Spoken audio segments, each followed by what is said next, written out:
Assalamualaikum. Boleh silahkan. Silakan Mas Ali. Oke, baik Bapak Ibu para peserta webinar yang kami hormati. Apakah suara saya dapat terdengar? Bisa. Jelas ya. Oke, baik. Langsung saja kita mulai webinar pada siang hari ini. Assalamualaikum warahmatullahi wabarakatuh. Waalaikumsalam warahmatullahi wabarakatuh. Ya, selamat siang dan salam sejahtera bagi kita semua. Puji syukur, marilah sama-sama kita panjatkan kehadirat Tuhan Yang Maha Esa. Karena berkat rahmat dan karunia-Nya pada hari ini, Senin tanggal 19 Oktober 2020, kita semua dapat berkumpul secara virtual dalam rangka mengikuti webinar Kiat Sukses Hibah Ristek Badan Riset dan Inovasi Nasional, Sosialisasi Panduan Penelitian dan Pengabdian ke-13 yang diselenggarakan oleh Universitas Bakri. Ya, kami berharap tentunya kepada Bapak Ibu peserta webinar dalam keadaan sehat walafiat dan bersemangat tentunya dalam mengikuti webinar pada siang hari ini. Meskipun kita terpisah jarak satu sama lain dan terbatas dengan layar kaca, tapi saya yakin tidak mengurangi rasa antusiasme dan semangat Bapak Ibu para peserta webinar untuk mengikuti acara pada siang hari ini. Perkenalkan, saya Ali yang akan memandu jalannya acara pada siang hari ini. Ya, sebelum kita masuk pada acara inti, saya ingin menyapa yang terhormat Profesor Insinyur Sofia W. Ali Syahbana selaku Rektor Universitas Bakri. Selamat siang Ibu. Selanjutnya yang saya hormati Bapak Tri Pujadi Susilo SMM KCA selaku Wakil Rektor 1. Selamat siang Pak Tri. Selamat siang Mas, selamat siang Ibu, Bapak Ibu semua. Ya. Selanjutnya Bapak Muhammad Triandika Kurniawan SSMA selaku Wakil Rektor 2. Selamat siang Pak Andika. Siang Mas Ali, siang Bu Rektor, Bapak Ibu semuanya. Selanjutnya yang terhormat juga yang sudah bergabung bersama dengan kita sebagai narasumber pada siang hari ini, kepada yang terhormat Prof. Heri Hermansyah selaku pelaksana tugas Direktur Riset dan Pengabdian kepada Masyarakat Ristek Badan Riset dan Inovasi Nasional. Selamat siang dan selamat datang Prof. Heri. Selamat siang semuanya. Ya. Dan yang terhormat Ibu Devi Ayu Puspitosari PhD selaku Head of Research and Development Universitas Bakri yang akan menjadi moderator pada siang hari ini. Selamat siang Bu Devi. Terima kasih Mas Ali. Selamat siang Bapak Ibu semua. Dan yang saya hormati pula Bapak Ibu para dosen dan peserta webinar pada siang hari ini. Ya, Bapak Ibu, saya akan membacakan susunan pada siang hari ini. Yang pertama adalah pemutaran lagu Indonesia Raya. Selanjutnya akan dilanjutkan dengan welcome speech oleh Profesor Insinyur Sofia W. Ali Syahbana, MSc PhD, selaku Rektor Universitas Bakri. Dan selanjutnya kita memasuki acara inti, yaitu webinar dengan narasumber Prof. Heri Hermansyah. Selanjutnya acara foto bersama dan penutup. Baik, langsung saja.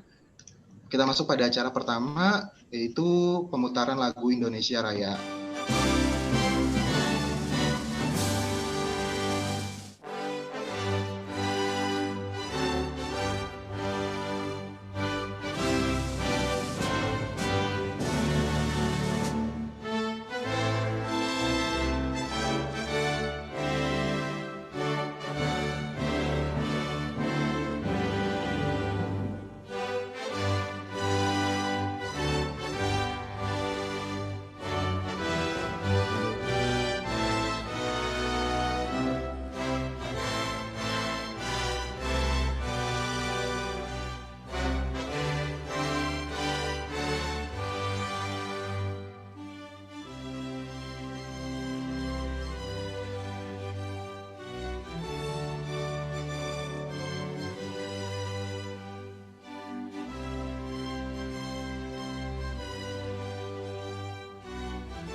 sama-sama kita telah mendengarkan lagu Indonesia Raya. Selanjutnya akan dilanjutkan dengan welcome speech oleh Ibu Profesor Insinyur Sofia W. Ali Syahbana selaku Rektor Universitas Bakri. Kepada Prof. Sofia, kami persilahkan. Terima kasih, Mas Ali. Assalamualaikum warahmatullahi wabarakatuh. Salam sejahtera bagi kita semua. Kepada yang terhormat Bapak Profesor Heri Hermansyah selaku PLT Direktur Riset dan Pengabdian kepada Masyarakat Ristek BRIN, dan Bapak Ibu dosen Universitas Bakri peserta webinar. Alhamdulillah, puji syukur kita panjatkan kehadiran Allah Subhanahu wa Ta'ala, karena sampai saat ini meskipun di tengah kondisi pandemi kita masih dapat berkumpul bersama dalam acara webinar ini. Dan saya ucapkan sekali lagi terima kasih kepada Profesor Heri Hermansyah yang telah berkenan hadir pada acara webinar pada siang hari ini. Bapak Ibu dosen yang saya hormati, kita telah paham bahwa pemerintah setiap tahun memberikan dukungan kepada perguruan tinggi berupa hibah penelitian dan pengabdian. Universitas Bakri pun menerima dana hibah yang jumlahnya semakin meningkat tiap tahunnya. Pada tahun ini Universitas Bakri menerima dana hibah sebesar 3,3 M untuk 20 proposal penelitian. Meskipun adanya amandemen kontrak sehingga beberapa penelitian ditangguhkan untuk dibiayai di tahun 2021. Universitas Bakri di bawah Yayasan Pendidikan Bakri juga berkomitmen untuk terus mendukung kegiatan penelitian yang merupakan bagian dari Tridharma Perguruan Tinggi. Universitas Bakri melalui Lembaga Penelitian dan Pengembangan memberikan hibah penelitian internal untuk 44 proposal penelitian setiap tahunnya dengan total nominal sebesar sekitar 880 juta rupiah. Yang mana kesempatan ini dibuka untuk seluruh dosen tetap yang saat ini berjumlah 99 orang. Meskipun telah banyak pencapaian hibah yang telah diraih oleh Universitas Bakri, tetapi di usia yang masih relatif muda ini untuk sebuah universitas, di mana tahun ini Universitas Bakri berusia 10 tahun, masih banyak tugas yang perlu kita kerjakan bersama. Kami menyadari bahwa masih panjang jalan yang harus ditempuh dalam pengembangan sebuah universitas. Meskipun penelitian di Universitas Bakri masih banyak di tahap penelitian dasar dan terapan, tetapi kami tetap berupaya mempersiapkan roadmap pengembangan inovasi di Universitas Bakri. Di antaranya tahun ini kami membentuk Pusat Inovasi dan Inkubator Bisnis atau PIIB sebagai upaya mendorong inovasi dan hilirisasi penelitian di Universitas Bakri. Kami berharap dengan diadakannya seminar atau webinar pada siang hari ini dapat tetap memacu semangat para dosen untuk meneliti dan mengembangkan inovasi meskipun terdapat berbagai hambatan dan pelaksanaan penelitian di tengah kondisi pandemik ini. Sekali lagi kami ucapkan terima kasih atas kehadiran dan kesediaan Profesor Heri Hermansyah untuk memberikan materi dalam acara ini. Dengan mengucapkan Bismillahirrahmanirrahim, dengan ini saya nyatakan webinar ini dibuka secara resmi. Wassalamualaikum warahmatullahi wabarakatuh. Waalaikumsalam warahmatullahi wabarakatuh. Terima kasih kepada Prof. Insinyur Sofia W. Ali Syahbana atas sambutannya. Baik Bapak Ibu para peserta webinar yang kami hormati, tiba saatnya kita pada acara inti yaitu webinar Kia Sukses Hibah Ristek Badan Riset dan Inovasi Nasional Sosialisasi Panduan Penelitian dan Pengabdian ke-13 yang akan dipandu oleh Ibu Moderator kepada Ibu Devi Ayu Puspitosari. Kami persilahkan. Terima kasih Mas Ali atas waktunya. Terima kasih Bapak Ibu semua yang telah hadir. Terima kasih kami ucapkan kepada Prof. Heri Hermansyah sebagai narasumber hari ini, kepada Ibu Rektor dan Bapak Wakil Rektor. Tidak memakan banyak waktu lagi, kita akan mendengarkan materi dari Prof. Heri, tapi sebelumnya saya akan membacakan biografi singkat dari Prof. Heri. Ya, karena baru kali ini kita mengundang Prof. Heri Hermansyah. Selamat datang Prof. Heri. Prof. Heri Hermansyah, PhD Engineering, ST Master Engineering. Beliau saat ini sebagai PLT Direktur DRPM dari Ristek BRIN dari bulan September 2020 sampai sekarang, sekaligus beliau juga sebagai Direktur Kekayaan Intelektual dari Ristek BRIN.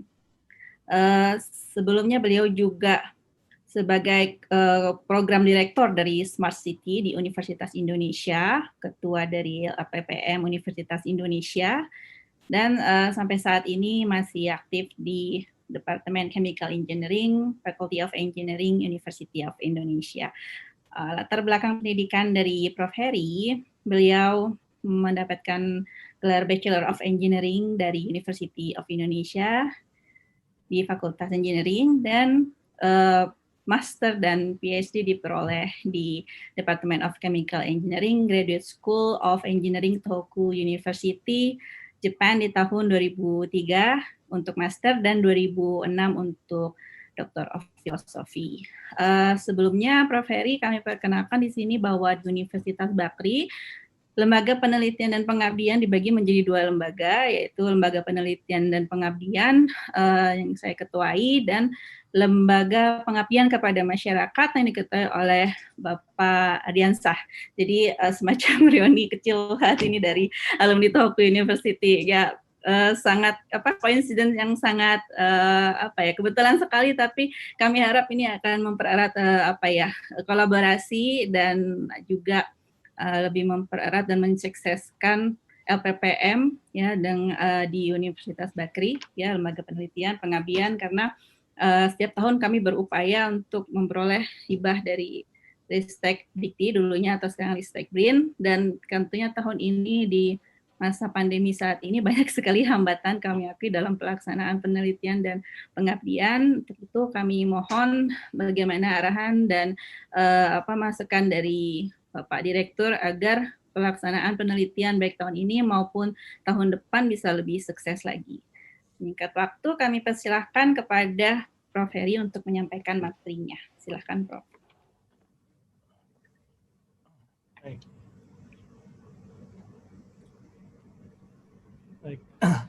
Baik, terima kasih sebelumnya atas undangannya Bakri ya, Universitas Bakri. Selamat siang, Assalamualaikum warahmatullahi wabarakatuh. Waalaikumsalam warahmatullahi wabarakatuh. Yang terhormat Ibu Rektor ya, terima kasih atas undangannya.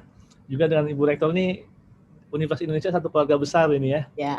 Beliau juga di Fakultas Teknik ya, saat saya masih manajer kemahasiswaan saat itu. Irin ya, kalau nggak salah yang perenang itu. Oh, Irin sebagai pelari sprinter 100 meter. Oh iya. Ya. Saya masih ingat itu, karena saat itu saya manajer kemahasiswaan di Fakultas Teknik. Iya.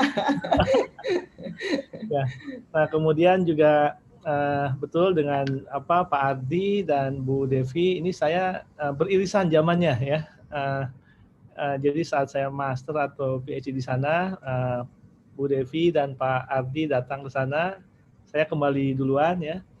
Dan ya alhamdulillah kita bisa bertemu juga ya di akademik ini. Kemudian juga ada beberapa juga dari Fakultas Teknik yang di Bakri ya, sepertinya ada Pak Adi Asmi, ada Pak Esa ya, kalau nggak salah itu di Bakri juga saya dengar. Ya. Jadi ya kita ini memang satu keluarga besar, dan kebetulan saat ini saya ditugaskan di Kemristek. Saat ini menangani 2 direktorat sebelumnya dan masih sampai saat ini, yaitu di Direktorat Pengelolaan Kekayaan Intelektual, dan per 14 September lalu ya berhubung Prof. Oki promosi ke LIPI ya, menjadi Deputi Ilmu Kebumian di sana, saya ditugaskan untuk meneruskan apa yang sudah dilakukan Prof. Oki, menuntaskannya sampai nanti organisasi baru.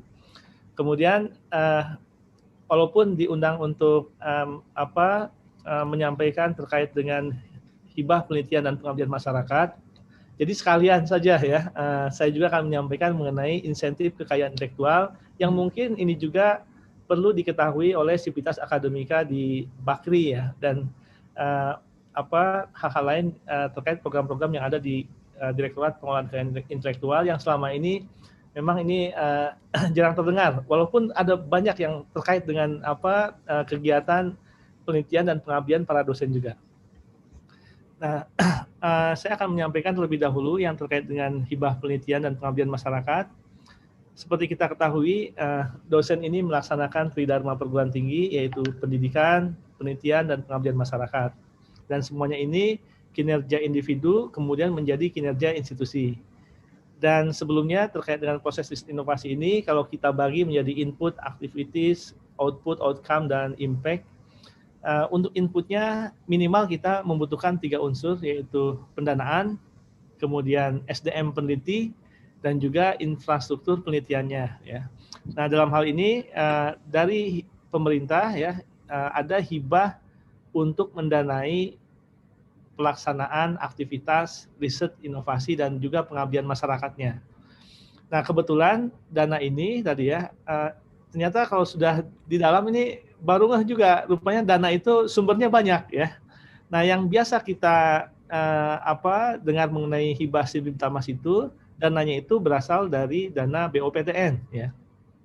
Nah, nanti juga di bagian akhir akan saya sampaikan juga selain dana BOPTN ini ada sumber-sumber dana apa lagi yang bisa diakses oleh para dosen ya selain dana BOPTN. Nah, dana BOPTN ini 100% diperuntukkan bagi perguruan tinggi ya. Jadi yang non perguruan tinggi tidak punya akses untuk ke sana. Nah, kemudian dana BOPTN ini kalau yang di Kemristek dan sebelumnya Kemristek Dikti, sebelumnya di Kemdiknas ya, itu memang pelaksanaannya selama bertahun-tahun ya, bahkan mungkin berpuluh tahun ya. Mungkin sejak zaman saya mahasiswa juga para dosen udah mengetahui dan menjalani hibah-hibah ini. Ini biasanya modelnya itu setahun sebelumnya proposalnya dan pelaksanaannya di tahun berikutnya. Jadi N+1 ya, kira-kira seperti itu. Nah, ini adalah dan dananya sekarang dispesifikan lagi menjadi dana BOPTN istilahnya. BOPTN untuk penelitian ya. Sebesar kurang lebih 30% di total BOPTN. Nah, kemudian yang kedua ya, tentunya membutuhkan SDM penelitian ya. Tadi saya dengar di Bakri ada 99, hampir 100 orang ya SDM dosennya. Artinya dosen karena memiliki fungsi tridharma, otomatis dosen-dosen ini juga perlu melakukan fungsi penelitian ya. Dan tentunya dana dan SDM itu ya kurang bisa bergerak ya tanpa didukung oleh infrastruktur yang ada di institusinya. Bahkan bisa dibalik, infrastruktur sebenarnya bisa dibangun dari dana dan peneliti yang ada tersebut ya. Nah, bagaimana supaya infrastruktur yang ada ini bisa mendukung sehingga aktivitas riset dan inovasi ini pada saat dana ada, SDM-nya ada, infrastrukturnya ada, kemudian penelitiannya bisa berjalan ya. Nah, proses riset inovasi ini bisa berjalan baik apabila minimal 3 dukungan itu ada. Dan dari hasil riset inovasi ini tentunya diharapkan ada output ya. Jadi bukan hanya aktivitas berupa event ya, tapi ada aktivitas yang kemudian bisa mengeluarkan output ya. Nah, riset output ini ada banyak macamnya ya. Ada produk, ada prototype ya atau perwarupa, ada model, ada publikasi ilmiah, ada buku ya. Kemudian juga ada policy brief. Untuk bidang seni mungkin ada karya seni yang monumental ya. Jadi ada banyak tipikal atau hasil dari penelitian yang biasa kita sebut dengan output penelitian itu. Nah, output itu tentunya karena ini merupakan suatu proses intelektual ya. Maka tadi kita sebut juga output hasil riset dan inovasi ini adalah kekayaan intelektual. Jadi kalau proses risetnya dari pendanaan ya itu ada di DRPM. Nah, outputnya ini kemudian dikelola di direktorat yang satu lagi, yaitu Direktorat Pengelolaan Kekayaan Intelektual. Nah, kekayaan intelektual hasil riset inovasi ini tentunya diharapkan tidak hanya berakhir jadi dokumen tadi ya. Jadi kalau paten tidak berakhir jadi sertifikat paten, kalau teknologi, knowledge dan lain-lain juga tidak berakhir jadi paper atau buku ya. Tapi dari paper atau buku atau tadi paten tersebut kemudian menjadi basis untuk pengembangan inovasi yang bisa dirasakan oleh masyarakat. Nah, sehingga bagaimana caranya kekayaan intelektual ini kemudian bisa menjadi kekayaan intelektual yang produktif. Yang produktif ya. Nah, jadi kalau haki ya haki yang produktif ya. Kalau paper buku juga bisa mendasari pengembangan teknologi yang produktif juga, yang ujungnya kekayaan intelektual yang produktif juga. Nah, sehingga dari outstanding research output itu ya, maka itu akan membangun yang namanya reputasi ya, reputasi dari penelitinya, reputasi dari institusinya, juga reputasi dari bangsanya, dari negaranya di level dunia tadi ya. Nah, Riset output inilah yang kemudian membangun reputasi tersebut. Dan kemudian kekayaan intelektual yang produktif, maka itu juga bisa menggerakkan ekonomi yang berbasis inovasi, sehingga ini bisa mendatangkan revenue ya. Jadi kalau ada istilah tadi ya, penelitian, tapi kemudian mana hasilnya gitu ya. Nah, kemudian ekonomi berbasis inovasi dari kekayaan intelektual produktif itulah yang kita harapkan bisa mendatangkan revenue bagi inventornya, bagi peneliti atau dosennya, juga bagi institusinya bisa mendapatkan royalti, dan bagi masyarakat negaranya dengan bergulirnya ekonomi berbasis inovasi, maka tadi roda perekonomian berjalan, masyarakat menjadi lebih sejahtera. Jadi dalam memahami riset inovasi kita harus memahami dari hulu ke hilir ini ya, tidak hanya segmental, dananya saja atau pelaksanaan risetnya saja atau hanya outputnya saja, tapi tadi dari mulai inputnya sampai ke impact-nya. Nah, kemudian untuk hibah penelitian dan pengabdian masyarakat di tahun ini ada berbeda ya dibanding tahun-tahun sebelumnya. Apabila di tahun sebelumnya ya pada saat kita kondisi normal itu kita kenal ada proposal lanjutan dan ada proposal baru ya. Dan call proposal yang kita lakukan ini adalah khusus untuk call proposal baru. Namun di kondisi pandemik ini saat ini ada 3 jenis ya. Yang pertama yang sebelumnya proposal lanjutan yaitu seperti biasa itu komitmen dari kementerian untuk membiayai proposal lanjutan, tentunya proposal lanjutan yang perform ya. Artinya risetnya dilaksanakan dan output yang dijanjikannya juga bisa dihasilkan. Nah, ini setelah di Monep itu akan lanjut biasanya ya. Dan itu udah komitmen dari kementerian untuk mendanai. Kemudian komitmen yang kedua yang di tahun sebelumnya tidak ada ya, yang di kondisi normal tidak ada, yaitu ada komitmen untuk membiayai proposal tunda. Nah, di Bakti juga saya juga belum tahu saya belum ngecek ya apakah ada proposal tunda atau tidaknya ya. Karena yang proposal tunda ini adalah proposal di 2020 yang karena kita mengalami kondisi luar biasa yaitu kondisi pandemi Covid, sehingga dana penelitian BOPTN ini ya sebagian digunakan untuk refocusing gotong royong negara kita untuk mendanai pembiayaan untuk Covid ya, sehingga proposal yang sebelumnya sudah kontrak sudah diumumkan ya didanai kemudian ditunda pelaksanaannya. Ini proposalnya dananya cukup besar ini sekitar 400 miliar ya. 400 miliar proposal yang ditunda pendanaannya ke 2021. Nah, ini pun menjadi komitmen dari Kemristek untuk mendanainya. Jadi yang nomor 1 dan nomor 2 yaitu proposal lanjutan dan proposal tunda itu tidak perlu lagi submit proposal di periode ini ya. Jadi nanti yang proposal lanjutan tinggal nunggu hasil Monep, kalau kemudian perform ya lanjut nanti ya otomatis lanjut tinggal submit proposal revisinya. Kemudian yang proposal tunda nanti akan dikonfirmasi ya. Substansi dan RAB-nya. Nah, kenapa harus dikonfirmasi? Karena proposal tunda ini dulu disubmit ya pada kondisi normal. Kemudian substansi yang ada di proposal tersebut juga pelaksanaan penelitian pada kondisi normal. Metodologinya didesain pada kondisi normal ya.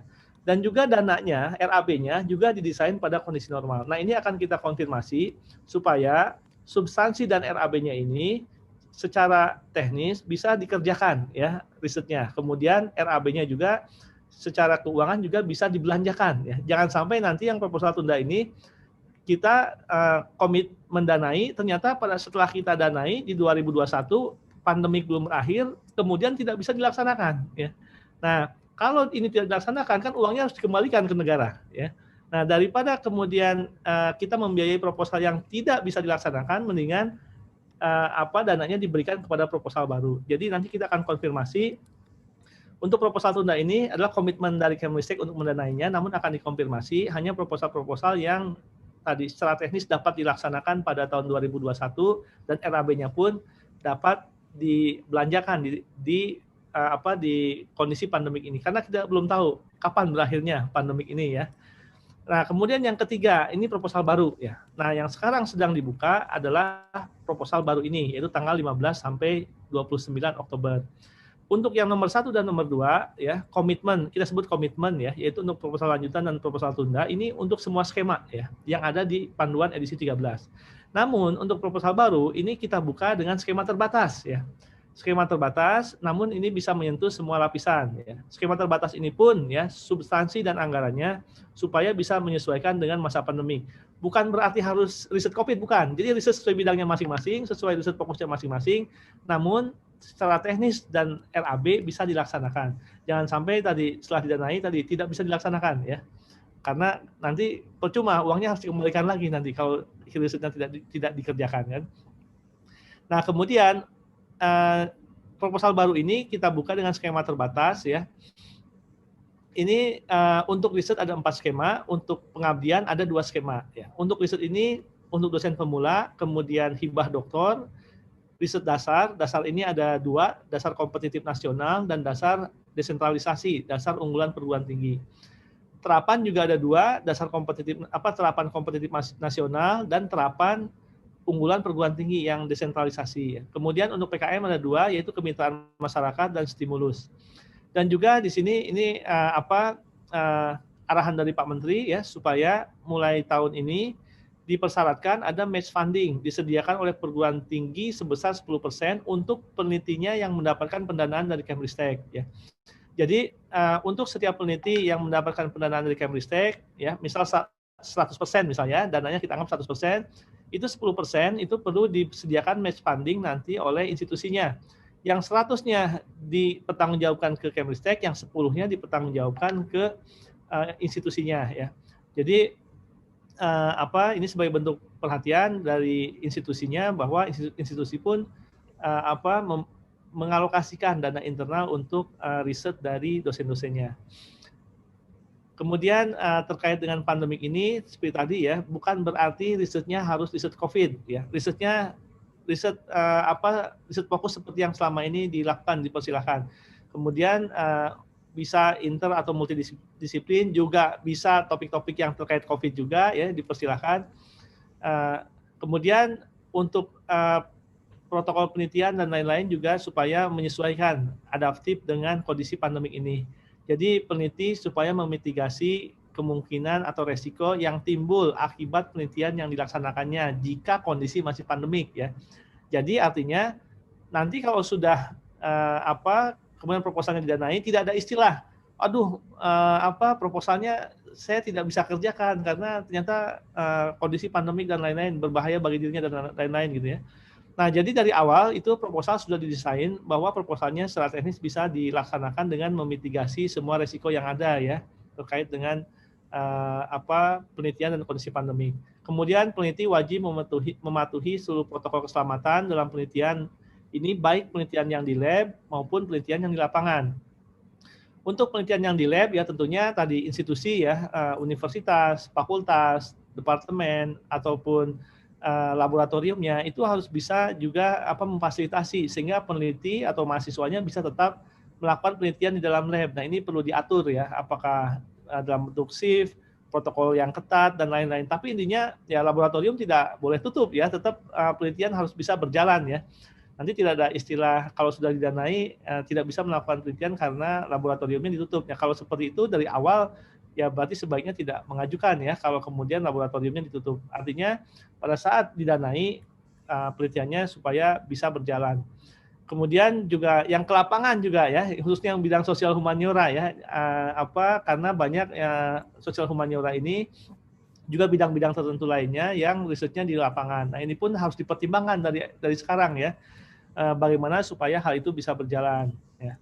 Kemudian dalam memitigasi resiko tersebut ya tentunya untuk penelitian lapangan atau penelitian lab ya, peneliti perlu melakukan modifikasi ya untuk menurunkan resikonya. Misal tadi ada riset ke lapangan, ada survei, FGD dan lain-lain. Nah, sekarang kan bisa dengan Vicon ya misalnya. Berarti ada perubahan metodologi di sana ya, yang tadinya kumpul di darat ya dan lain-lain ternyata bisa dengan Vicon, sehingga itu juga di metodologi harus disesuaikan dan juga RAB-nya juga pendanaannya juga harus disesuaikan ya. Nah, sehingga hal itu harus tercermin di dalam proposalnya. Kemudian juga perubahan metodologi tersebut juga supaya tidak mengorbankan standar dan etika penelitiannya maupun kaidah dasar dari pengabdian masyarakatnya. Adaptasi metodologi itu tidak membuat scientific value atau kaidah keilmuan dan juga kaidah dasar pengabdian masyarakatnya ini menjadi turun gitu ya. Nah ini gimana caranya supaya protokol COVID, protokol kesehatan tetap bisa dijalankan dan diadaptasi di dalam metodologinya, namun juga keilmuan ya, level keilmuan, level saintifiknya juga tetap bisa dijaga. Kemudian untuk ketentuan umum ya ini sama sebenarnya dengan yang sebelum-sebelumnya, yaitu setiap dosen dapat mengusulkan 2 usulan ya. Kemudian dosen yang H index-nya lebih besar dari 3 bisa 4 ya. Yang humaniora ya yang lebih besar dari 3 itu untuk humaniora, yang lebih besar dari 5 itu untuk sains teknologi. Nah ini naik sedikit ya, karena ternyata yang H index-nya segini itu sekarang rata-rata mahasiswa S3 ya. Yang awalnya 0, kemudian saat dia lulus ternyata bisa dapat H index 3 nih sekarang ini. Nah kemudian kalau yang ada memenuhi kriteria ini maka bisa 4. Kalau di bawah ini maka bisa 2 gitu ya kuotanya itu. Nah kemudian hal-hal lain juga ini sama, hanya ada sedikit penambahan normatif mengenai program Merdeka Belajar ini. Oke. Terus terkait dengan kategori dan skema penelitian juga masih sama ya. Jadi untuk proposal lanjutan dan proposal tunda semua skema masuk ya. Namun untuk proposal baru ya hanya tadi riset 4 skema, pengabdian 2 skema. Nah, terkait dengan status perguruan tingginya ya, ini bisa dilihat mandiri, utama, madya dan binaan, skema-skema mana yang eligible ya. Kalau Bakri sepertinya mungkin dosen pemula saja ya yang tidak eligible, yang lain sepertinya eligible semua. Nah, kemudian terkait dengan waktu penelitian, ini masih sama juga dengan tahun sebelumnya, 1 sampai 3 tahun. Nah, kemudian untuk skema baru ya, di skema lama semua, skema proposal yang lanjutan dan proposal tunda itu semua, untuk proposal baru skemanya hanya 5 ini ya. Jadi dasar, PDP, kemudian PPS ini khusus untuk doktor saja, kemudian yang dasar, dan kemudian yang skema pengabdian masyarakat ada 2 skema. Nah, terkait dengan disertasi doktor ya, jadi apabila tadi di Bakri ada promotor yang memiliki mahasiswa S3, maka si promotor ini bisa mengajukan proposal untuk PPS ini sampai 5 ya sebenarnya ya. Jadi kalau punya mahasiswa 5 doktor bisa mengajukan sampai 5 sekaligus sebenarnya. Nah ini bukan sekarang ya, ini juga sejak 2 tahun lalu ini didesain seperti ini. Nah namun sejak 2 tahun lalu ini dimodifikasi. Pengusul adalah promotornya ya. Jadi mahasiswanya kalau dulu mahasiswa doktor sebagai pengusul, sekarang yang pengusul itu promotornya. Kenapa dirubah dari pengusulnya mahasiswa doktor menjadi promotor? Karena di 3 tahun sebelumnya itu dievaluasi ya. Mahasiswa doktor yang kemudian mendapatkan hibah ini tidak ngobrol dengan pembimbingnya gitu ya. Sehingga akhirnya jalan masing-masing ya. Dan pembimbingnya merasa nggak punya keterikatan untuk bisa membantu mahasiswanya. Dan mahasiswa ini juga banyak yang mendapatkan hibah kemudian dikekepin sendiri ibaratnya ya seperti itu. Nah, sehingga juga pembimbing merasa tidak ada keterikatan. Nah, sekarang dananya dilewatkan ke pembimbingnya ya dengan harapan pembimbingnya bisa tanggung jawab karena dananya melalui pembimbingnya. Dan dana yang masuk ke pembimbing ini harus dialirkan ya untuk membiayai penelitian mahasiswanya. Dan di sini kemudian ada diwajibkan luaran artikel ilmiah yang sudah disetting si promotor menjadi corresponding author dan si mahasiswa menjadi first author ya. Sehingga dari hibah ini diharapkan ya dengan melalui pembimbingnya tersebut ya, pembimbingnya tanggung jawab, kemudian dananya ke mahasiswa juga bekerja, kemudian ada satu KPI bersama ya. Sehingga begitu hibah ini selesai, artikel ini dapat ya, si mahasiswanya memiliki artikel yang cukup supaya dia bisa lulus seperti itu. Dan juga si pembimbingnya juga karena atas nama dia juga bertanggung jawab ya, sehingga dia membantu mahasiswanya untuk menyelesaikan artikel ini sehingga bisa lulus lebih tepat pada waktunya ya, lulus tepat pada waktunya. Nah, kemudian TKT-nya ini 1 sampai 3. TKT 1 sampai 3 ini merupakan TKT yang berada pada tataran konseptual ya. Artinya ini berada pada riset dasar sehingga luarannya pun artikel ilmiah. Jangka waktunya bisa 1 sampai 2 tahun ya. SBK-nya menggunakan SBK riset dasar. Kemudian untuk penelitian dasar di sini ketua pengusul S3 minimal asisten ahli atau S2 minimal lektor ya. Ini jadi walaupun masih S2 dia udah lektor sektor dia eligible untuk mendaftar ini dengan catatan dia memiliki minimal 2 artikel di database terindeks bereputasi. Nah, ini proceeding juga boleh ya di sini ya, dengan catatan dia sebagai penulis utama atau corresponding author. Kemudian ada ataunya, kalau tidak punya boleh deh jurnal nasional ya, dengan peringkat Sinta 1, 2 ya. Kalau tidak punya juga boleh deh 3 buku ya hasil penelitian ya, seperti itu. Kemudian TKT-nya 1 sampai 2. Nah, luarannya pun kita buat ataunya banyak nih sampai 4 ya. Jadi karena tadi setelah kita mapping di Indonesia ini, untuk bidang per bidang juga tidak bisa kita samakan ya, sehingga tadi kita buat atau di sini ya, ada 1 artikel di jurnal internasional yang terindeks pada database yang bereputasi, atau ya 1 buku ya. Nah, ini juga misal yang bidangnya pendidikan ternyata lebih mudah dia membuat buku ini dibanding artikel ya, kita akomodir ya, jadi 1 buku ber-ISBN juga boleh. Nah, kemudian apabila artikel dan buku ini susah gitu ya, dengan penelitian yang dilakukannya gitu ya. Ini juga boleh memilih levelnya proceeding dan book chapter ya. Namun jumlahnya diperbanyak ya. Proceedingnya 3, book chapternya 3. Nah, ini silakan dipilih mana yang paling sesuai ya. Nah, kemudian untuk terapan juga persyaratannya sama ya. Kemudian cuma bedanya ada tambahan ya, ataunya nambah lagi 1, ataunya memiliki 1 KI ya. Jadi kalau tidak punya publikasi ya, tidak punya buku ya, tidak punya jurnal artikel di jurnal nasional, tapi punya 1 KI yang sudah terdaftar, silakan ya.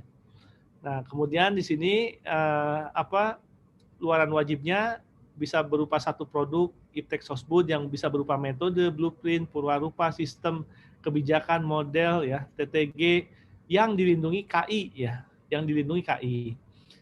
Kemudian ini di tahun pertama ya, tahun pertama itu intinya ada dihasilkan produk, prototipe, model, teknologi atau apapun yang dilindungi oleh HKI ya. Nah, kemudian tahun keduanya adalah uji coba dari produk, prototipe, model, kebijakannya ini pada lingkungan yang ideal ya. Nah, kemudian atau yang lingkungan yang terkendali ya. Nah, TKT-nya adalah TKT 4 sampai 6, jangka waktu 2 sampai 3 tahun ya. SBK-nya SBK terapan. Kemudian selanjutnya kita masuk ke pengabdian masyarakat ya. Pengabdian masyarakat ini tentunya sifatnya sinergisitas, multidisiplin dan juga kemitraan. Dan kegiatannya ini bukan berdasarkan keinginan dosennya, tapi harus bisa mengcapture permasalahan dan kebutuhan atau tantangan dari masyarakatnya ya. Jadi masyarakat butuh apa ya?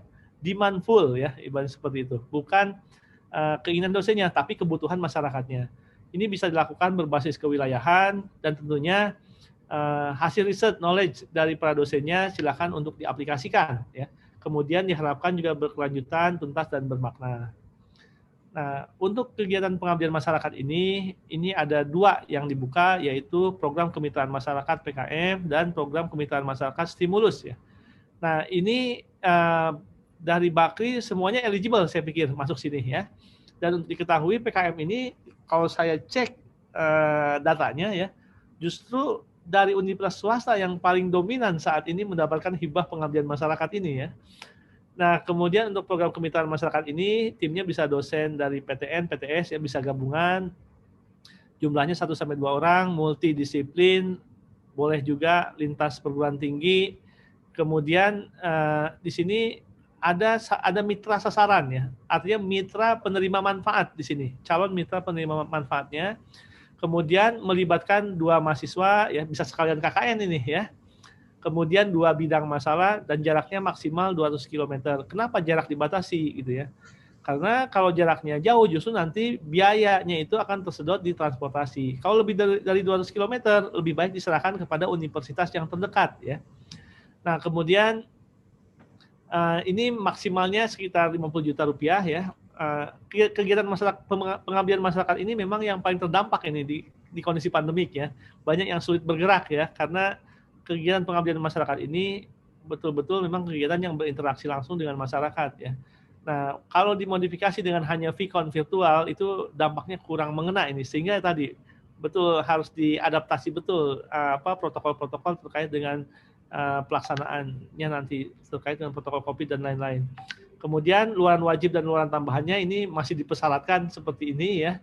Ada jurnal ilmiah dan lain-lain ya. Walaupun sebenarnya untuk pengabdian masyarakat tidak perlu seperti penelitian yang memiliki KPI yang seperti ini juga. Tapi ini di sini karena ada video kegiatannya ini masih event based sebenarnya. Nah, kemudian satu lagi program kemitraan stimulus. Ini besarnya hanya 25 juta ya.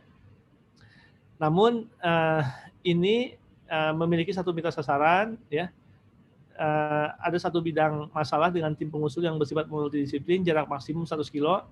Dan luarannya juga lebih simpel, artikel pada media massa dan elektronik ya. Jadi artikel-artikel yang sifatnya berita ya untuk mengangkat kegiatan ini sehingga masyarakat tahu ya bahwa Bapak Ibu dosen melakukan kegiatan pengabdian masyarakat, juga universitasnya juga melakukan kegiatan ini, sehingga ini perlu diekspos di media massa ya. Kemudian ada video kegiatan, kemudian satu lagi yang di capture adalah bagaimana before dan after kegiatan pengabdian ini ya.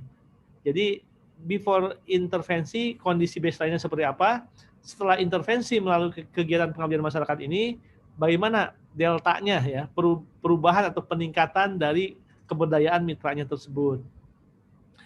Dan tadi ya sudah dijelaskan mengenai hibah penelitian dan pengabdian masyarakat, dan selanjutnya ini adalah siklus pengelolaan hibah riset dan pengabdian masyarakat yang sudah bertahun-tahun nih, siklusnya seperti ini.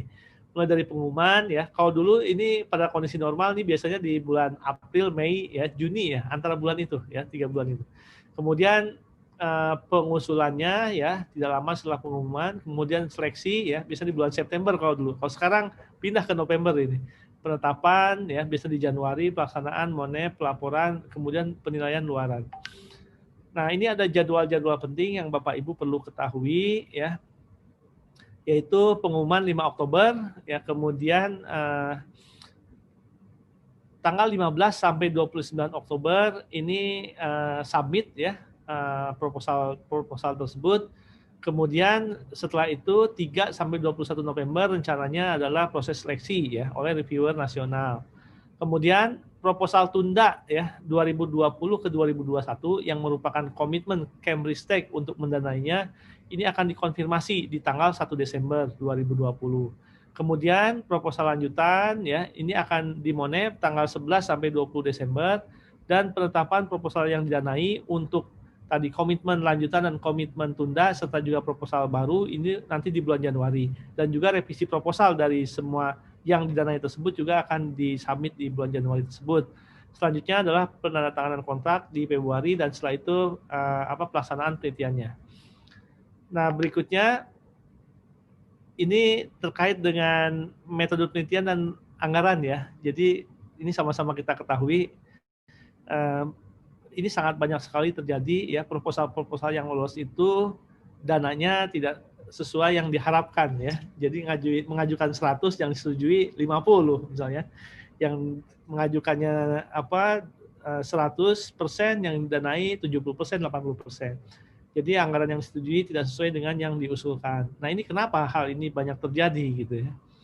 Nah, para reviewer ya, di sini juga ya Bu Rektor ya, dan juga beberapa dosen di Bakri juga merupakan bagian dari komunitas reviewer ya. Nah, di sini yang dinilai oleh reviewer itu ya tadi ada seleksi administrasi, seleksi substansi ya, kemudian juga dilihat target luaran per tahun dan juga dilihat RAB-nya ya. Kalau substansi yang dilihat tadi tujuan, metode ya, tahapan penelitian, target luaran dilihat luaran wajib dan luaran tambahannya. Luaran tambahan ini tidak ada pun tidak apa-apa ya. Yang perlu ada adalah luaran wajib. Kemudian RAB-nya juga kebutuhannya ya, volumenya, kemudian satuannya dan lain-lain. Dan juga di sini ada template terkait dengan metode ya, bagaimana metode penelitian itu dituliskan ya. Dan tentunya harus sistematis, logik, empiris ya, dapat diulang, ada yang diinvestigasi ya. Jadi metode penelitian bukan metode pembuatan. Kemudian metode ilmiah ini tadi ya empiris, ada konsep, kemudian fokus dengan tujuan yang ditetapkan, ada etika ya, ada prediksi, kemudian juga hasilnya nanti bisa dikritisi dan diulang untuk menguji kesimpulan ya, ada reproducibility. Kemudian juga memformulasikan aksioma umum atau yang disebut dengan teori ilmiah. Kemudian untuk metode ini di dalamnya ada peralatan, bahan habis pakai, SDM, kegiatan, dan juga pembagian tugas dari SDM-nya.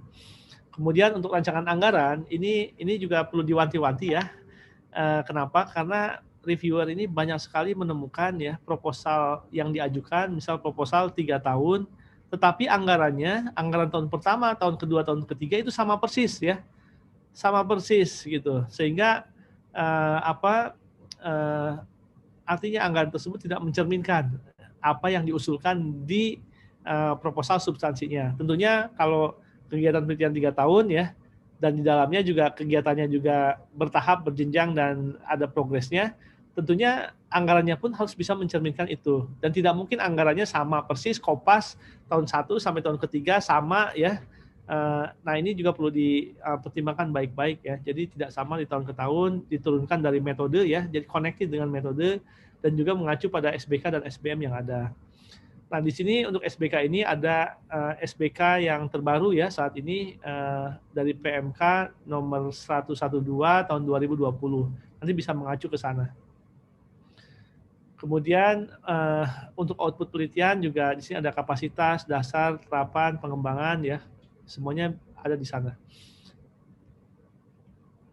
Nah, kemudian untuk SBK ini juga membiayai luaran wajib dan luaran tambahan ya. Nah, kalau saran saya baiknya fokus di luaran wajib dulu ya.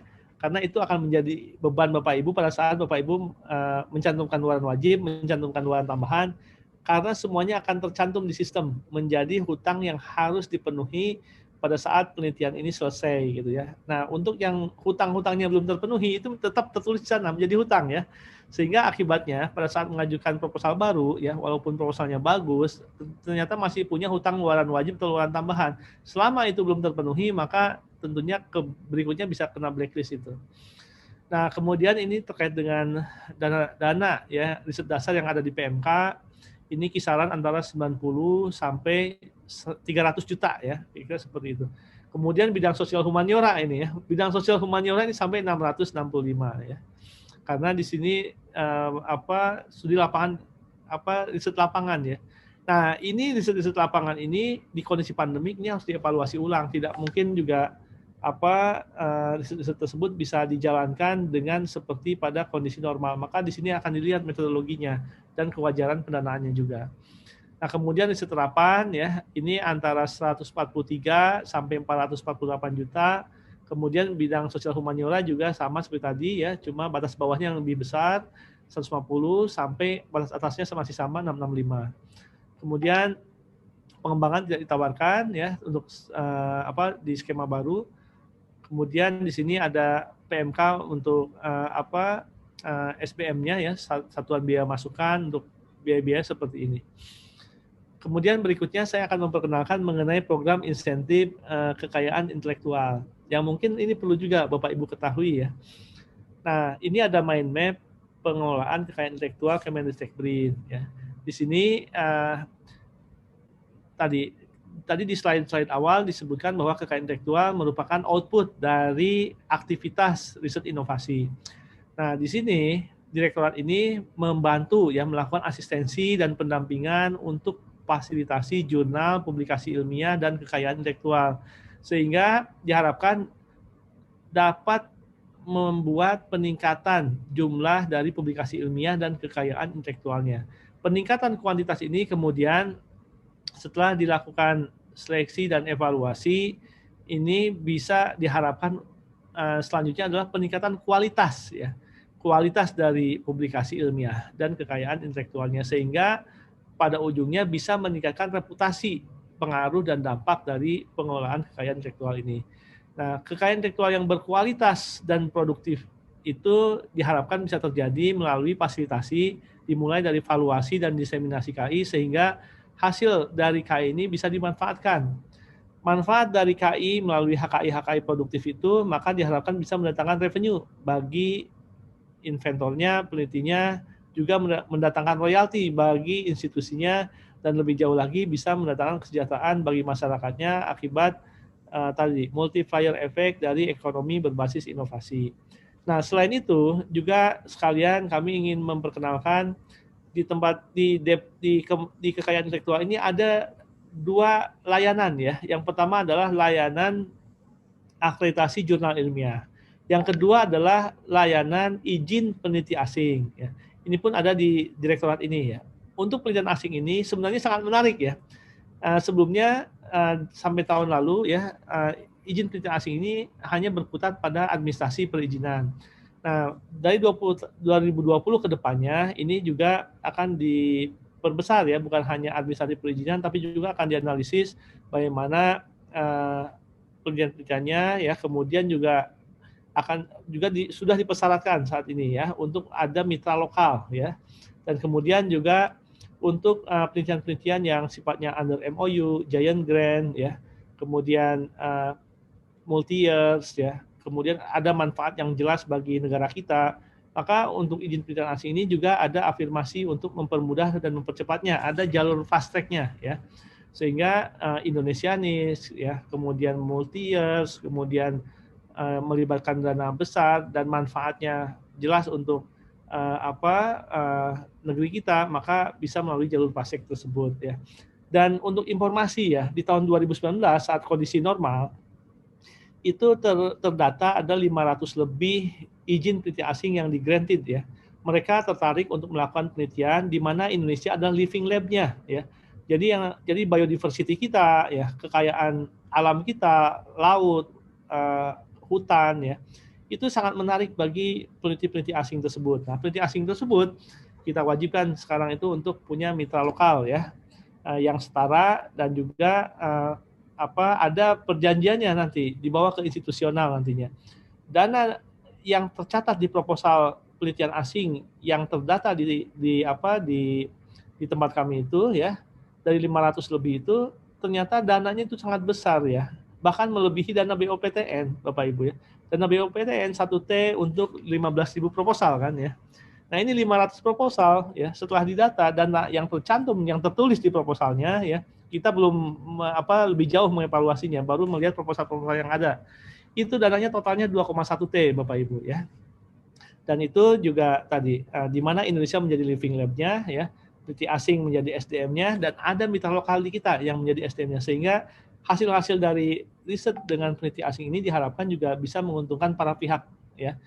Kekayaan intelektual yang dihasilkannya juga harus bisa menguntungkan semua pihak ya, bukan hanya untuk si orang asingnya tapi juga untuk orang kitanya juga ya, untuk bangsa kitanya juga. Nah, ini kita ada komitmen untuk memberikan service excellent ya, pelayanan prima untuk akreditasi jurnal dan juga untuk pelayanan perizinan peneliti asing. Di sini untuk program 2020 sampai 2024 ini ada yang dimerahkan ya. Ini adalah insentif yang saat ini sedang berjalan. Insentif HKI produktif ini dibuka sampai tanggal 30 ya.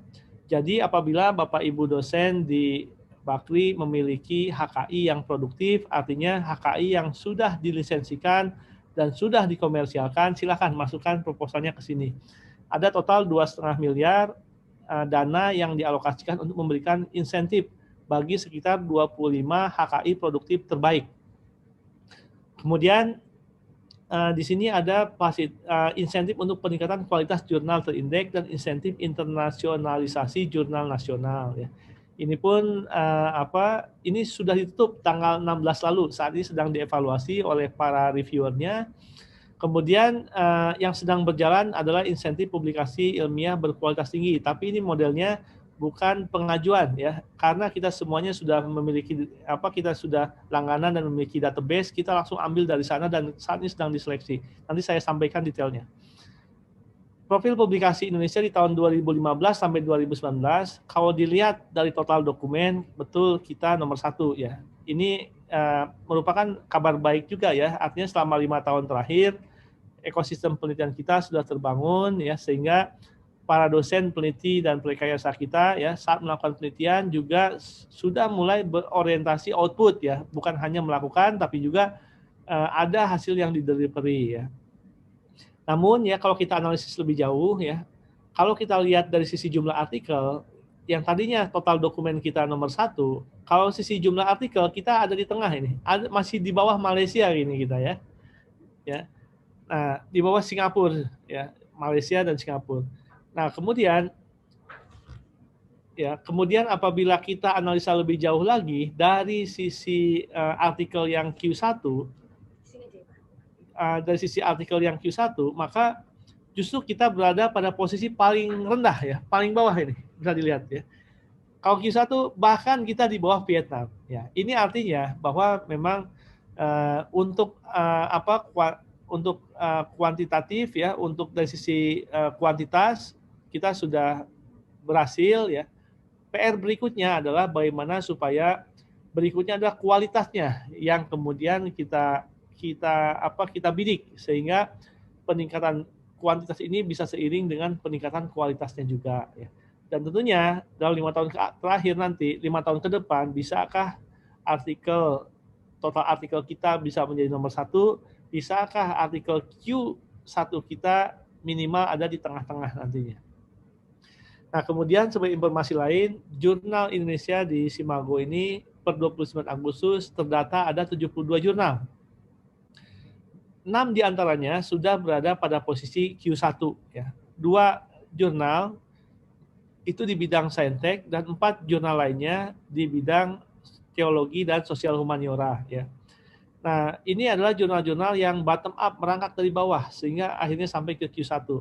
Ini contoh ada IJTEC ya dari UI ini ya. Ini berdiri tahun 80-an dan tahun 2010 baru terindeks ya di Scopus.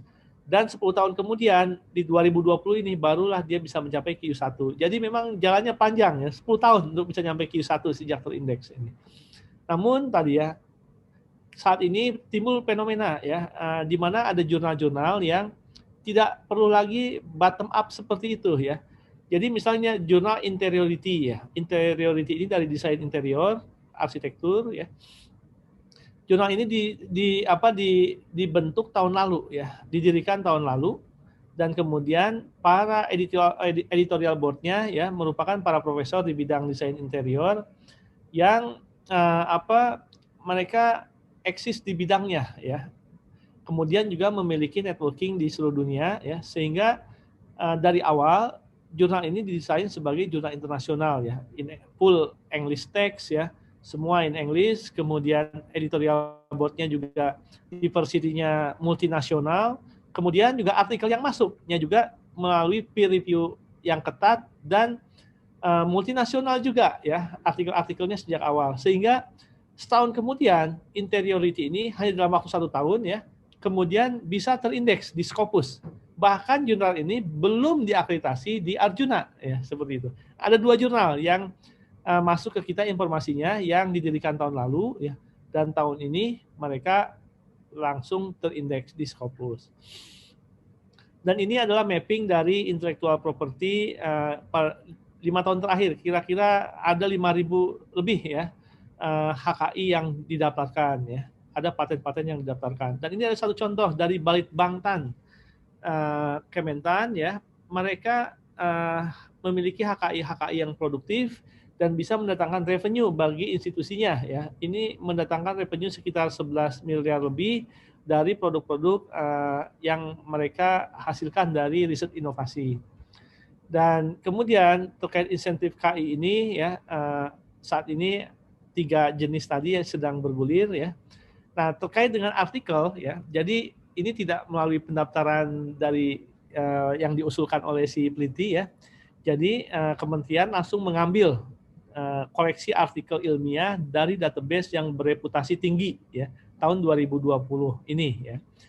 Nah, jadi cut off-nya kemarin 9 Oktober untuk semua publikasi di 2020. Kita dapat 7.484 artikel Q1 Q2.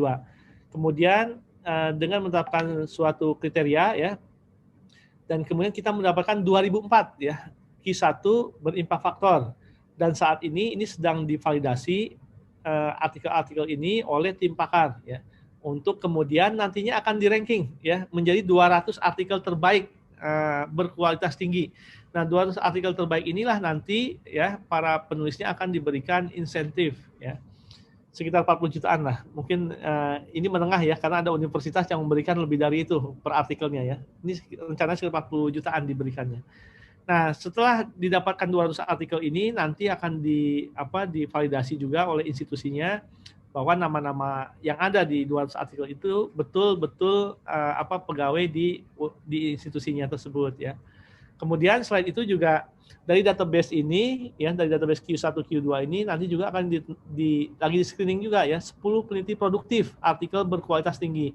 Jadi ini ada beberapa kategori ya, ada peneliti utama produktif, artinya dia sebagai co-author sebagai corresponding author atau sebagai first author, ini memiliki jumlah publikasi yang paling banyak ya. Ini data sementara, ada yang publikasinya ada sampai 41 itu Q1 ini, tapi mayoritas masih co-author rupanya ya. Nah, nanti juga ada kriteria peneliti kolaborator artikel berkualitas tinggi. Jadi tetap kita recognize juga yang co-author itu. Kemudian ada juga nanti untuk kategori sosial humaniora dan juga nanti ada kategori untuk mahasiswa ya.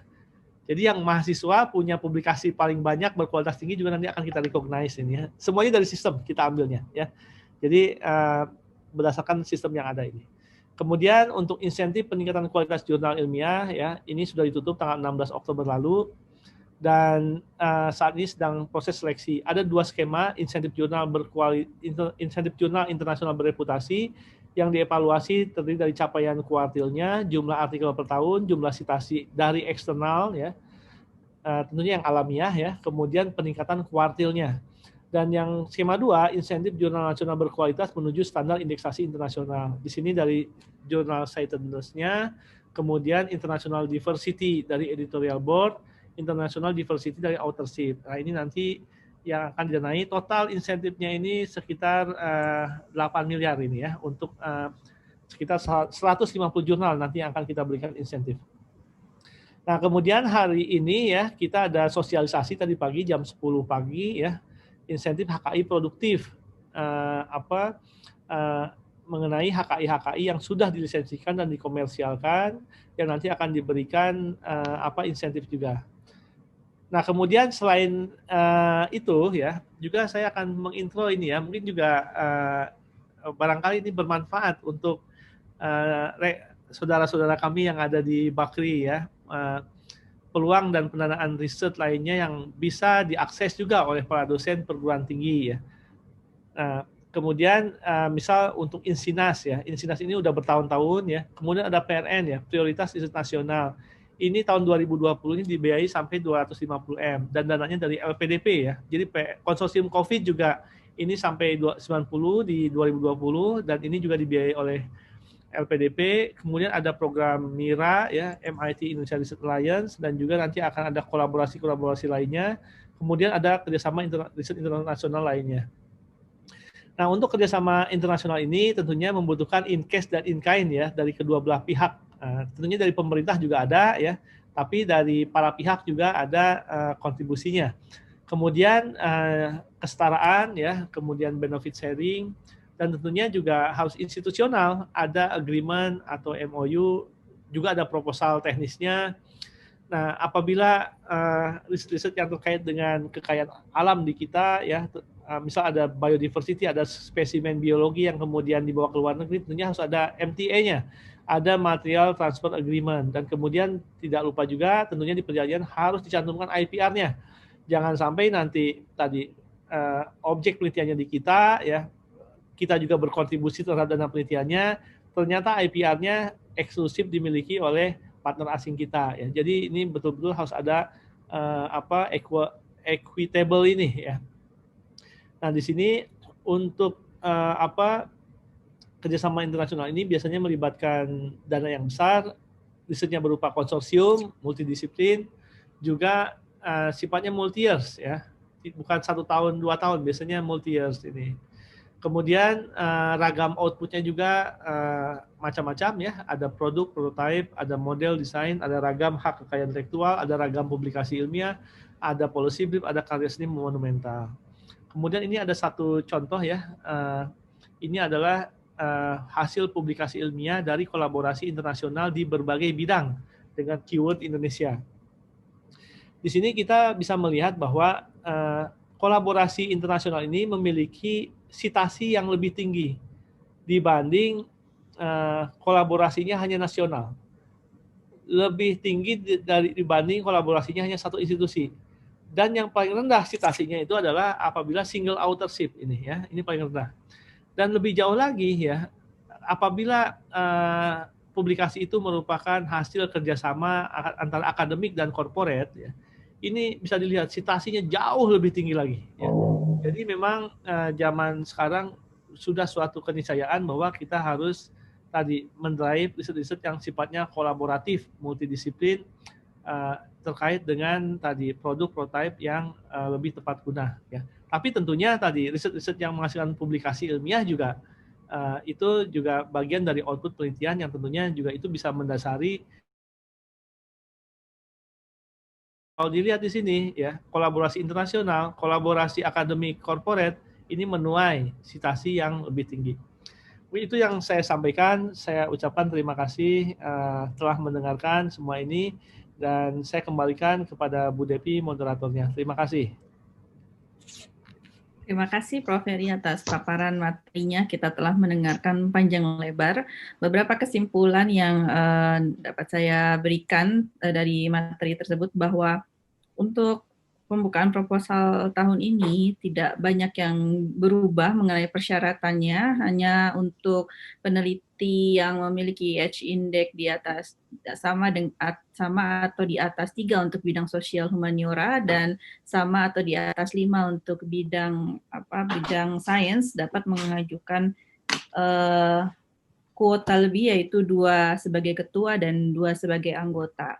Selain itu, pelaksanaan penelitian juga harus mempertimbangkan protokol COVID karena pada saat membuat proposal mempertimbangkan apakah fasilitas-fasilitas masih dapat dipergunakan, contohnya lab apakah masih bisa dipergunakan, sehingga menjadi bahan pertimbangan pada saat membuat proposal. Untuk kegiatan PKM masih berbasis acara yang sifatnya tatap muka, sehingga menjadi sangat penting untuk tetap mematuhi protokol COVID. Selain itu, Prof. Heri juga memberikan informasi mengenai kekayaan intelektual atau berbagai insentif kekayaan intelektual, diantaranya yang saat ini sedang dibuka adalah insentif haki produktif, kemudian peningkatan kualitas jurnal terindeks, internasionalisasi jurnal nasional, dan insentif publikasi internasional berkualitas, juga termasuk penataan mengenai perizinan peneliti asing. Prof. Heri juga memberikan informasi mengenai peluang riset lainnya, contohnya Insinas, PRN, dan Konsorsium Riset COVID.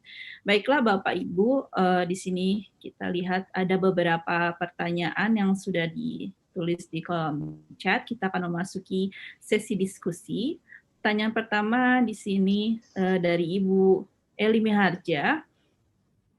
Mengenai penelitian yang tertunda. Jadi Prof, kita memiliki 8 kontrak penelitian yang tertunda untuk dilaksanakan di tahun 2021. Apakah kontrak tersebut diajukan 3 tahun, apakah tetap akan mendapatkan 3 tahun? Sehingga hanya mundur tahunnya saja. Kemudian pertanyaan yang kedua, kami memerlukan field study. Apakah mungkin melibatkan pihak universitas lokal di tempat, maksudnya mungkin universitas lain ya selain Universitas Bakri. Bagaimana pelaksanaannya apabila melibatkan universitas lokal? Pertanyaan kedua dari Ibu Siti Rohajawati, apakah luaran wajib sesuai proposal? Bagaimana apabila ada perbedaan di akhir laporan, mungkin disesuaikan dengan kondisi saat ini sehingga ada sedikit perbedaan, apakah masih diperbolehkan? Jika luaran ada perubahan atau beda dari proposal di akhir laporan, apakah diizinkan? Pertanyaan ketiga dari Bapak Akil Azizi, untuk penelitian tunda multi-year, apakah yang direvisi tahun pertama saja atau semua tahun? Kemudian, 3 pertanyaan dulu, Prof. Mungkin bisa dijawab satu-satu dulu ya. Nanti lupa ya. Ya, mengenai yang pertama, tadi juga Prof. Heri sudah menyampaikan bahwa yang akan dibuka tahun ini yang waktunya sangat singkat, tinggal 1,5 minggu lagi, itu ada 3, yaitu proposal yang baru, kemudian proposal multi, yaitu berarti proposal tahun ketiga, ya kan sekarang pelaksanaannya tahun kedua, kemudian proposal apa tadi satu lagi? Multi, proposal baru, dan proposal yang ditunda. Dan di Universitas Bakri itu kita ada 8 proposal yang mengalami penundaan, Prof. Nah, ini pertanyaannya, apabila mendapatkan kontrak 3 tahun di tahun 2020, 2021, 2022, apakah hanya mundur tahunnya saja, maksudnya tetap mendapatkan 3 tahun atau bagaimana, Prof? Ya, jadi untuk proposal tunda ya, jadi misal saat 2020 kontraknya 3 tahun, kemudian ditunda ke 2021, maka sesuai dengan yang sudah didanai tersebut. Ya, kalau dulu dibiayainya 3 tahun, maka otomatis juga mulai 2021 3 tahun ke depan nanti komitmen Kemristek untuk membiayainya. Untuk berarti tidak perlu upload lagi ke Simtipmas ya, Prof, sudah otomatis ya nanti di bulan Januari itu sudah langsung pengumuman gitu ya? Ya, betul. Namun nanti di Desember akan dikonfirmasi ya, dikonfirmasi. Ada mekanisme konfirmasi nanti. Artinya ya nanti kalau 2021 didanai, maka itu harus dikerjakan gitu ya. Jangan sampai nanti kita danai 2021, setelah didanai ada banyak alasan yang intinya tidak bisa dikerjakan ya. Nah, itu akan mengakibatkan dananya dikembalikan ke negara ya. Sehingga yang susah kita juga nanti ya. Jadi apabila didanai ya yang 8 proposal tersebut, misal nanti Desember dikonfirmasi dan semuanya confirm secara teknis bisa dilakukan di 2021 dan dananya juga bisa dibelanjakan, maka ya 2021 ya tinggal akan didanai ya. Yang 8 tadi. Oke, di sini Bu Elinya juga ada di sini. Bagaimana Bu Eli kalau menyampaikan langsung pertanyaan yang nomor 2, maksudnya dengan field study dan universitas lain itu bagaimana pertanyaannya? Silakan disampaikan. Terima kasih Bu Devi. Ya. Prof, gini, riset saya itu kolaborasi dengan teknik sipil. Saya dari ilmu komunikasi. Saya dengan Bu Rektor kebetulan tentang mitigasi bencana dalam rebranding. Lokasinya Lombok, Prof. Sebenarnya memang penelitian terapan, tetapi ada dari segi metodologi, ada yang memang kami harus field study gitu, Prof. Kalau misalnya tidak masih keadaan masih belum aman gitu kan, memungkinkan nggak, Prof, kami misalnya collab dengan universitas lokal gitu? Ya, itu sangat memungkinkan. Nah, makanya tadi perlu beradaptasi tersebut ya. Dari Jakarta nggak bisa ke sana, ya maka dari sekarang harus dibuat kolaborasi dengan misal dari UNRAM atau universitas lain yang ada di Lombok ya. Ya. Ada banyak sepertinya universitas di sana ya. Ya, maksudnya kan kalau ini nanti jadi ngambil data atau apanya gitu, Prof. Ya, silakan, itu bisa memungkinkan ya. Enggak. Terima kasih, Prof. Ya. Baik, Bu Eli sudah cukup jelas ya, kita sangat membutuhkan kolaborasi di era pandemi seperti saat ini karena sangat terbatas sekali pergerakan kita terutama untuk yang perlu ke lapangan. Pertanyaan kedua dari Ibu Siti Rohajawati, apakah Ibu Siti ada di sini mungkin bisa menyampaikan secara langsung pertanyaannya? Ibu Devi, terima kasih.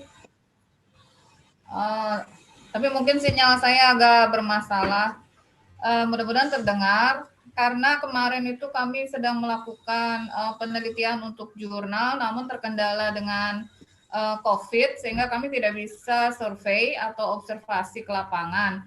Sehingga outputnya itu kemungkinan akan tertunda untuk jurnal. Nah, apakah itu akan diizinkan atau akan menjadi hutang ya, Pak? Terima kasih. Ya, itu ya apa boleh buat ya, itu menjadi utang jurnal itu ya. Nah, yang harus diselesaikan. Jadi intinya misalnya selama 3 tahun target 3 jurnal ya. Misal dalam 3 tahun itu terpenuhi 2 jurnal, ada sisa 1 jurnal yang belum, ya 1 jurnal itu harus dipenuhi gitu. Sampai itu terpenuhi, maka kemudian bisa mengajukan hibah selanjutnya. Kira-kira seperti itu. Ya. Bagaimana Bu Wati? Jadi menjadi tanggungan ya, menjadi tanggungan. Pertanyaan ketiga dari Bapak Akil Azizi, silakan Bapak Akil. Ya, terima kasih. Ya, Prof masih menyambung dengan pertanyaan Bu Eli tadi ya Pak, tentang penelitian tunda multi-years. Itu yang perlu direvisi apakah cukup di tahun pertama saja atau semua dari misalkan 3 tahun berarti 3 tahun itu harus direvisi semua. Ya. Terima kasih. Ya, yang 1 tahun pertamanya saja dulu, yang 2021. Ya. Karena itu yang di depan mata dan kita belum tahu pandemik berakhir atau belum. Nanti yang 2022-nya nanti lagi ya. Yang 2021 saja yang tahun pertama yang perlu dikonfirmasi ya, diadaptasikan dengan kondisi pandemik ini. Terima kasih. Baik, terima kasih. Direvisi berarti akan dibuka lagi di akun ketua penelitinya di Simlit ya Prof ya, untuk konfirmasi apakah akan tetap. Ya, sekarang lagi didesain untuk konfirmasinya ini ya, konfirmasi substansi. Dan jadi kemungkinan sih Desember itu akan ada edaran untuk konfirmasi substansi dan RAB ya. Nah, nanti kemudian kita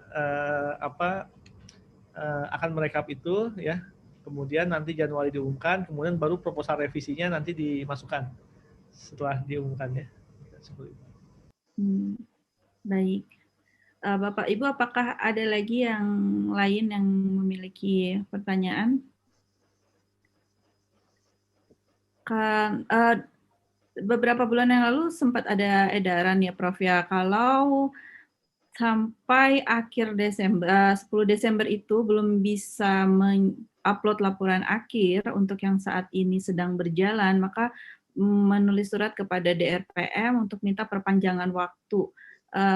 Mohon konfirmasi, apakah konsekuensi dari misalkan ada peneliti kita yang terpaksa tidak bisa menyelesaikan karena kondisi saat ini dan meminta perpanjangan waktu, konsekuensi apa yang akan diterima atas permohonan perpanjangan waktu tersebut, Prof. Yeah. Dan bagaimana ininya ya, SOP-nya apakah cukup surat saja seperti yang tertulis di edaran tersebut atau bagaimana? Jadi nanti direspon aja ya apabila ada yang tidak bisa menyelesaikan laporan di 10 Desember nanti ya, karena memang kondisi seperti ini.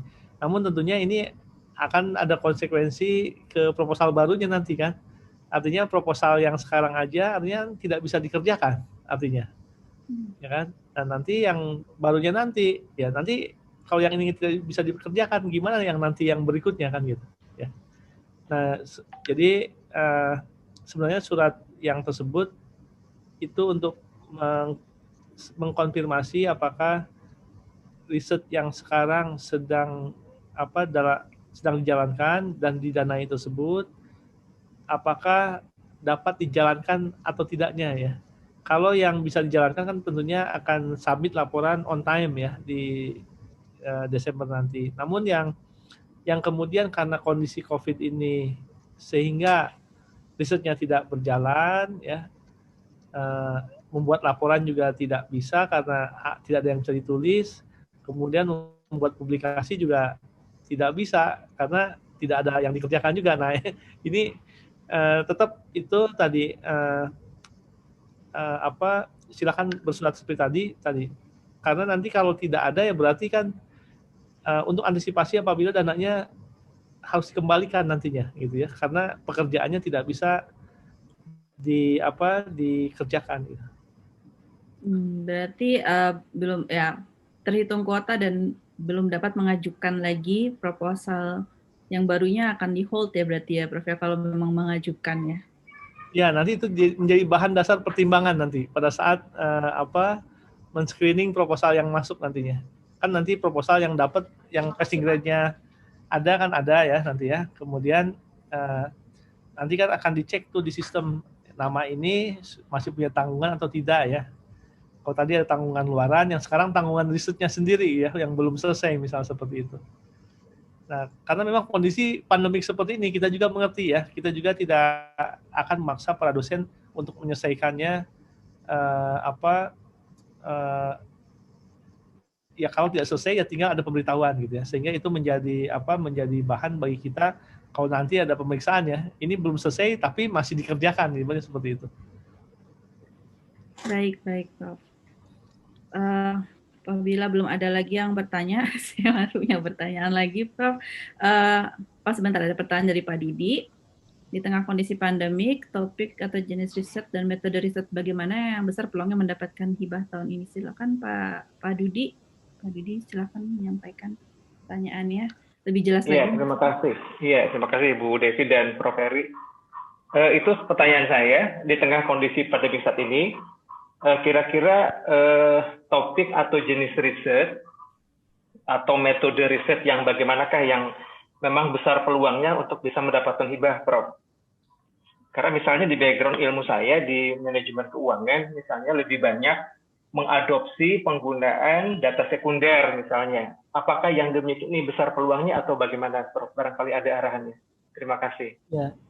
Jadi tadi ya, intinya untuk substansi kita serahkan kepada reviewer ya. Kalau dari sisi policy ya, untuk fokus-fokus penelitian sesuai dengan fokus penelitian Cambridge-Tech tentunya itu bisa didanai gitu ya. Nah, kemudian sekarang justru pertanyaannya dibalik ya. Misal ke Pak Dudi ya.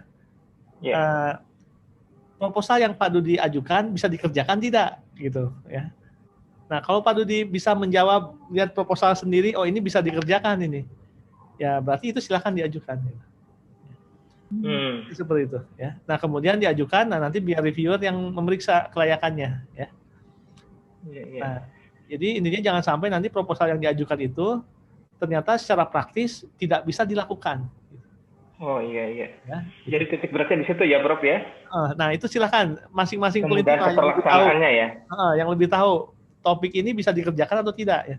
Jadi silakan dikembangkan ya proposal yang secara teknis dapat dikerjakan ya. Yang tahu adalah penelitinya itu ya. Nah, nanti kalau yang terkait dengan mutunya ya tadi substansi dan lain-lain ya, RAB dan lain-lain nanti biar reviewer aja yang memeriksanya nanti. Tapi kalau dari sisi manajemen dari kita semua proposal yang layak itu mau kita danai, yang layak ya. Dan itu ada optimasi dua hal ya kalau dari sisi Ristek ini. Yang pertama adalah tadi proposal yang layak ya. Yang kedua adalah ketersediaan dana kan gitu. Ya seperti tahun lalu ini ya, tahun ini ya tahun 2020. Dananya dipotong 400 miliar ya. Gimana? Ya apa boleh buat kan? Ada proposal tunda jadinya. Kira seperti itu. Betul. Oke, terima kasih Prof. Ya. Terima kasih Prof. Saya punya pertanyaan Prof mengenai penelitian WCR karena di kita ada beberapa dosen yang mendapatkan hibah WCR. Karena hibah WCR itu tidak dihitung dalam kuota, apakah itu berlaku untuk ketua saja ataukah anggotanya juga termasuk tidak dihitung kuotanya? Jadi kalau dia sebagai anggota WCR tidak mengurangi kuotanya, apakah begitu Prof? Mohon konfirmasinya. Ya, dua-duanya tidak mengurangi kuota. Jadi nggak usah khawatir kalau WCR ya. Jadi kalau di melalui SIBIM Tamas dapat 2, dapat WCR-nya 3 misalnya itu nggak masalah. Ya. Oke. Baik, Prof. Terima kasih. Mungkin dari LPKM Pak Ardi ada yang mau ditanyakan? Untuk sementara belum ada. Belum ada. Cuma saya mau ini yang tentang ini ya, tentang penelitian Kang Heri. Jadi di website kan suka sering saya cek juga tuh daftar yang untuk didanain gitu ya. Nah, waktu saya kan dapat WCR tahun lalu. Nah, tahun ini kan karena dipending, itu berarti tahun depan memang pendanaan hanya per tahun ya sifatnya. Jadi tetap multi year sesuai desainnya. Oh, sesuai dengan desain ya. Multi year. Cuma karena, yang tahun depan dikonfirmasi dulu bahwa pekerjaannya bisa dilakukan ya. Ya, gitu.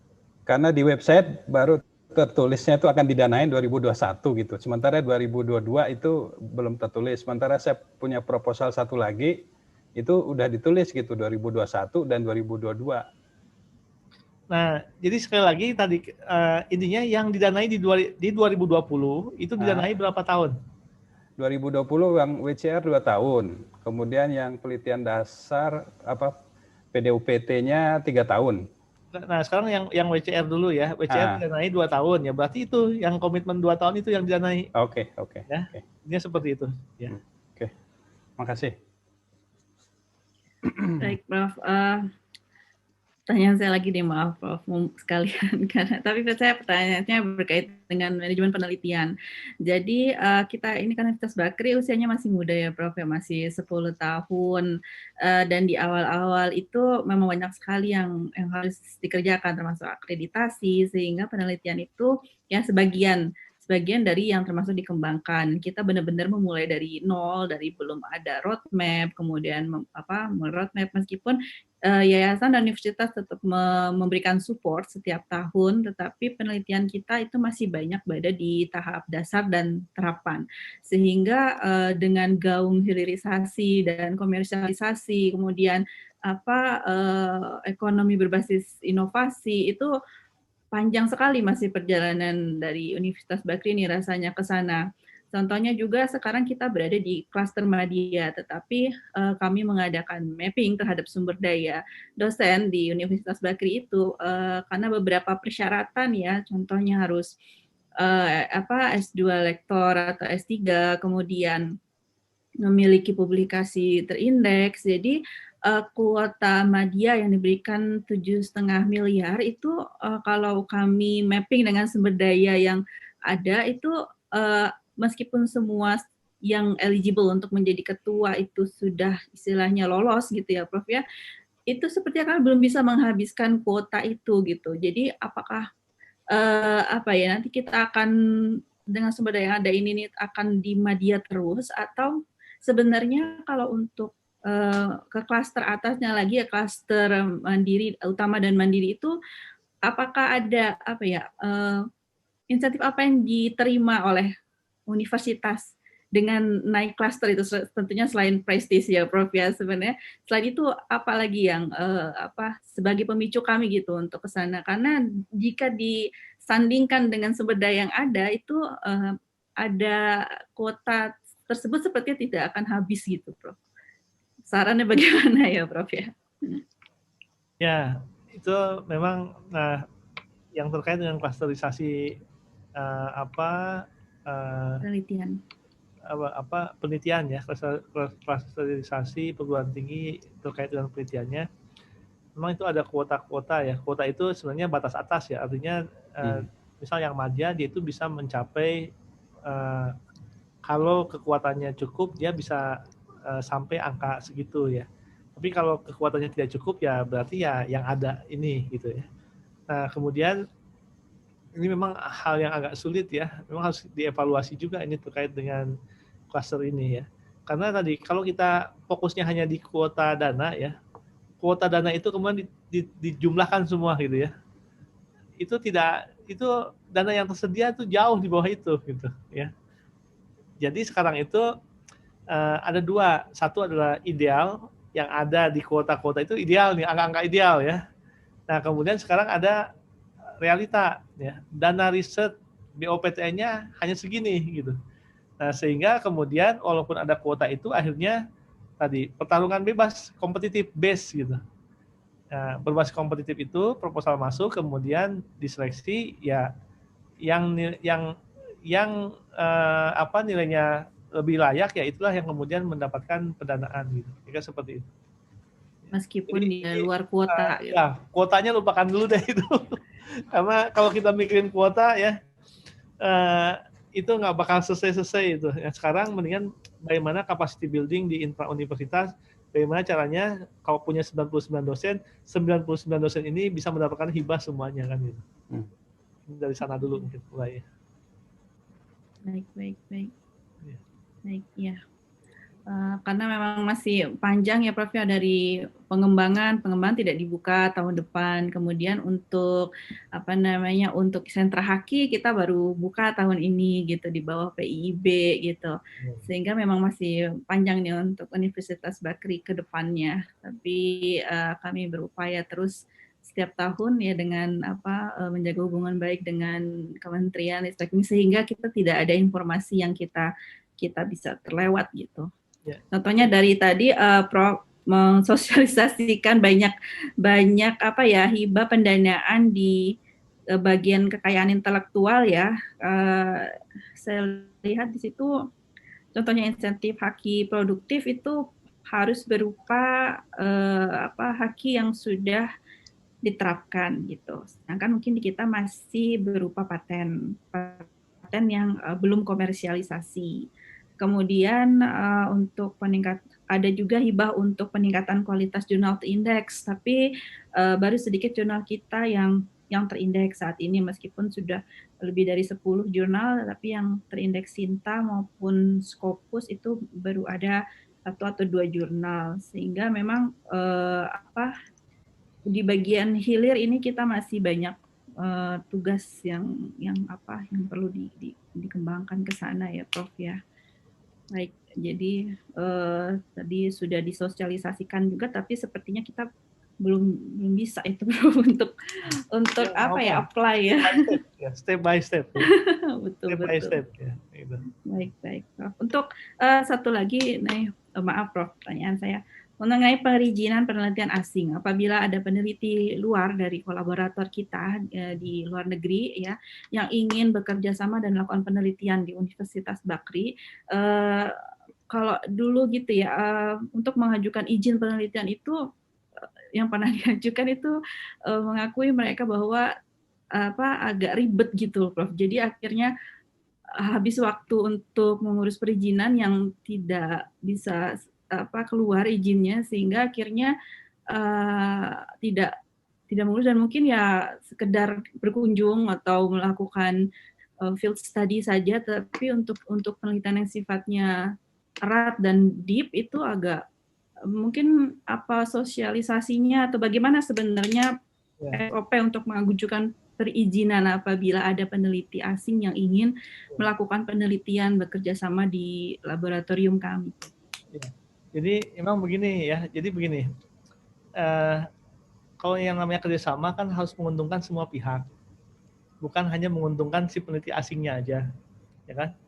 Jadi saat dia membutuhkan Bakri membutuhkan Indonesia, membutuhkan kekayaan alam kita untuk penelitian kita, untuk penelitian dia kan berarti harus bawa dana kan ke sini, ya kan? Bukan nebeng doang kan gitu, ya. Nah, jadi kalau kita lihat dari success story yang ada di perizinan peneliti asing ini, untuk kerjasama penelitian asing yang tadi sifatnya big grants gitu ya, jadi dananya besar, multi years gitu ya, melibatkan konsorsium ya. Nah, urusan perizinan itu bisa mereka, ini ada yang menghandle gitu, ada mitra lokal, ada konsorsium yang kemudian menanganinya. Si penelitinya itu tidak disibukkan dengan urusan administrasinya tadi. Nah, sekarang biasanya yang terjadi tadi susah itu adalah apabila si peneliti asingnya itu hanya individual gitu, sendirian dia mau meneliti ke sini gitu ya. Kemudian orang kita karena inferiority gitu ya, menganggap mereka lebih hebat, menyambutnya dengan baik, membantunya gitu kayak gitu ya. Nah, harus ngurus dari hulu ke hilir, sementara dia dana nggak punya, ya, fasilitas nggak punya, ya, hanya punya keinginan untuk meneliti aja di negeri kita gitu ya. Nah ini harusnya tadi orang kita mau meneliti di negara lain kan sama juga, harus bawa dana juga, punya mitra juga di sana. Nah hal-hal itu yang perlu kita pertimbangkan sebenarnya. Jadi kalau datang ke sini hanya untuk misal tadi coaching klinik, kemudian seminar itu nggak perlu mengajukan izin. Tapi kalau datang ke sini kemudian ngambil data ya, kemudian ada metodologi ilmiah yang dia terapkan dalam pengambilan data tersebut, ada data yang dianalisa, kemudian bahkan ada data yang dibawa ke luar negeri. Nah ini mohon sama-sama dijaga bahwa itu harus melalui perizinan peneliti asing gitu. Ya. Nah misal kayak gini ya, ini ada satu case ya, misal ada dari negara X gitu ya, dia semua di sana dapat grant gede ya. Kalau kita cek di websitenya gede, misal ada riset mengenai human trafficking gitu ya. Tapi universitas lain ya, bukan Bakri ini. Dicek di sana dananya gede, pas yang di sini cuma dikasih sekian ribu aja gitu kayak gitu ya. Dana kecil untuk jadi hub untuk bagi dia mengambil data gitu. Ya. Nah, yang di sini ya udah senang dapat dana segitu ya. Padahal tadi dan kemudian jadi agent untuk ngambil data di sini. Kemudian saat dia data masuk ke sana, dia olah dan lain-lain, ini publikasi pun nggak masuk namanya gitu. Hanya jadi seperti outsourcing surveyor gitu kayak gitu. Nah, ya itulah maksudnya tadi bagaimana supaya kita bisa melihat secara keseluruhan masuk ke perizinan-perizinan asing itu nanti ada proposalnya jelas, penelitinya siapa jelas gitu ya. Peneliti dari sananya siapa, peneliti dari sininya siapa, kemudian dana dari sananya seberapa besar, fundernya dari mana gitu ya. Sehingga kemudian ini bisa menggelinding menjadi tadi kolaborasi internasional yang besar gitu. Tidak hanya hubungan individu dan individu yang kemudian hasilnya nggak jelas nantinya. Bahkan peneliti kita yang kemudian dirugikan, dia dipakai untuk ambil data dan lain-lain, publikasi aja namanya nggak dimasukkan. Ini contohnya ya kayak gitu. Jadi ribet, emang ribet ya kalau sendirian individu ya, nggak ada resources bakal ribet memang. Ya ngurusnya aja tadi ya kan ngurusnya via online, ada proposal yang dipresentasikan, kemudian nanti ada perizinan dari sana sini yang kemudian dia urus juga. Kalau ke lapangan dia juga harus ada urus. Kemudian kalau dia bawa spesimen juga ada MTA dan lain-lain gitu ya. Nah jadi tapi kalau dia bisa tadi ya kolaborasi ini dalam satu kerangka kerjasama yang besar, multi years, big grant, kemudian konsorsium. Nah nanti kan ada yang mengurus perizinan-perizinan itu gitu, bukan si penelitinya. Jadi si penelitinya bahkan menjadi fokus ke kontennya gitu ya. Ada bagian dari konsorsium itu yang mengurusi perizinan tersebut. Nah ini bisa sharing pengalaman juga dengan konsorsium yang selama ini sudah berjalan dengan cara tersebut ya, dan jalan ya. Dan tadi bukan hanya penelitiannya, bahkan tadi ada infrastruktur penelitian yang dibangun di kita, ada kegiatan capacity building untuk mendiseminasikan hasil-hasil penelitiannya gitu, dan seterusnya gitu ya. Nah itulah dampak-dampak itulah yang kita harapkan dari kerjasama penelitian itu. Terima kasih. Ya. Baik, jadi kalau penelitiannya bersifat implementasi dari MOU yang sifatnya U2U, itu bagaimana ya Prof? Ya kan dia juga bukan konsorsium yang besar gitu, tapi murni dari hasil kolaborasi dari universitas kita dengan universitas di luar negeri gitu. Sifatnya bukan konsorsium yang besar, tapi lebih researcher to researcher agreement. Itu bagaimana ya Prof ya untuk mengatasi keribetan dari perizinan tadi itu? Oke, makanya tadi ini case by case gitu ya.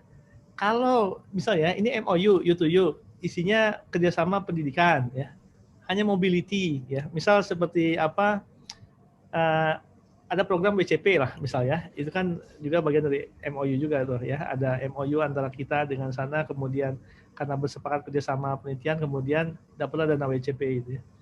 Nah, orang dari luar negerinya ya, si peneliti asingnya, profesor asingnya datang ke Indonesia, kegiatannya apa? Kegiatannya itu dia hanya seminar ya, kemudian coaching klinik ya, pelatihan manuskrip. Nah, seperti itu nggak perlu. Kalau yang seperti itu nggak perlu melakukan proses perizinan, nggak perlu. Ya. Nah, yang memerlukan proses perizinan adalah apabila tadi ya, misal ngundang tadi profesor asing ke sini. Kemudian profesor asingnya itu ngambil data ya, misal ya dia bidangnya biologi ya, dia ngambil spesimen, dia penelitiannya lebah misal ya, dia meneliti mengenai lebah, ngambil genetik lebah ya dan lain-lain, dibawalah ke luar negeri. Nah yang gini ini harus pakai izin ini yang kayak gini ya. Jadi perizinan itu ada maksudnya juga, kenapa harus perizinan, bukan untuk mempersulit ya, tapi untuk melindungi kekayaan alam biodiversity kita itu. Biasanya orang lain mau ke sini karena ada maunya gitu ya, ada yang dibutuhkannya di sini. Kalau dia nggak ada yang dibutuhkannya, ngapain dia ke sini kan, banyak kayak gitu ya. Nah, jadi sekali lagi ya kita luruskan, tidak semua kegiatan perlu perizinan. Tidak semua kegiatan, hanya kegiatan yang betul-betul sifatnya adalah penelitian ya. Nah, kalau kegiatannya berupa capacity building, tadi berupa seminar, berupa coaching klinik, pelatihan manuskrip, kan yang WCP itu seperti itu ya biasanya kegiatannya. Itu nggak perlu sampai ke perizinan asing. Tapi kalau dia sampai pergi ke lapangan, ngambil data biodiversity kita gitu ya, dianalisis, bahkan kemudian dibawa ke negerinya gitu ya. Nah, inilah yang perlu perizinan gitu kayak gitu. Terima kasih. Baik, Prof. Terima kasih. Ada pertanyaan dari channel YouTube. Di sini dari Ibu Fajariah Mulyani. Saya izin dulu ya, dipanggil Pak Menteri nih. Gitu, Prof. Sekarang ya, Prof ya? Ya, berarti. baru baru dikasih tahu. Oh. Sekarang katanya. Baik. Ya. Oke, baiklah. Ya, salam untuk semuanya. Salam sehat. Iya. Terima kasih, Prof. Ya, assalamualaikum. Ya. Waalaikumsalam warahmatullahi wabarakatuh. Baiklah, Bapak Ibu, karena Prof-nya mendapat panggilan mendadak dari Bapak Menteri, kita masih ada waktu 10 menit lagi, tidak apa-apa. Jadi untuk pertanyaan di YouTube, sebentar saya baca dulu.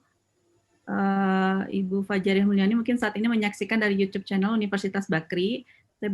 Saya baru pertama kali mengajukan penelitian PDP, apakah perlu buat roadmap serta berapa pendanaan untuk PDP karena di panduan tidak cantum nominal.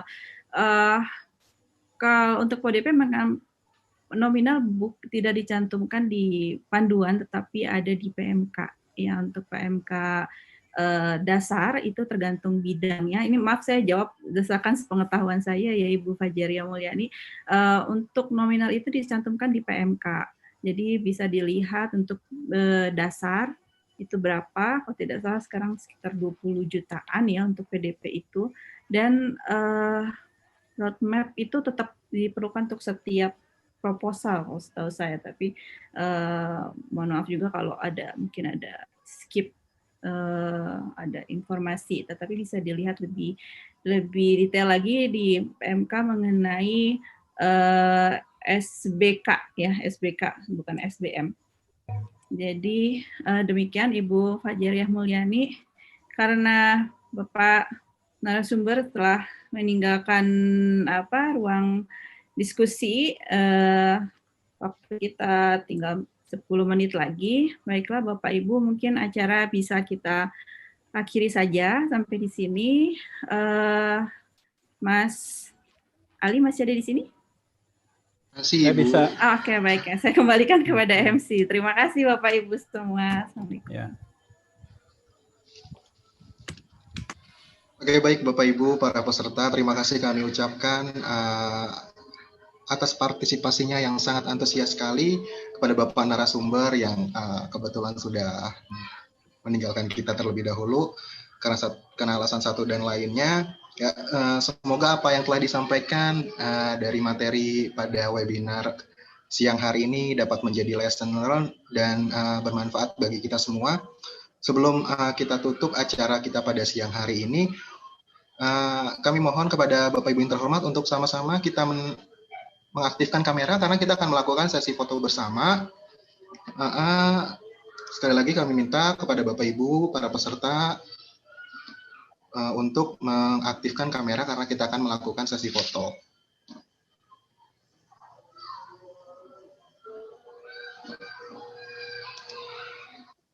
Sekali lagi, Bapak Ibu, para peserta webinar untuk mengaktifkan kamera karena kita akan melakukan sesi foto bersama.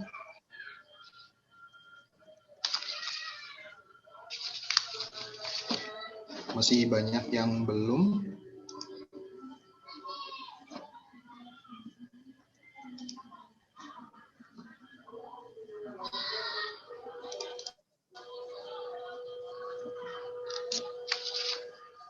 Nggak apa-apa, Bu Devi, kita langsung ambil aja.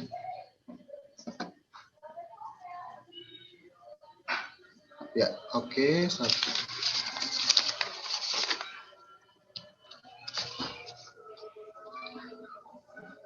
Sekali lagi, tetap senyum Bapak Ibu.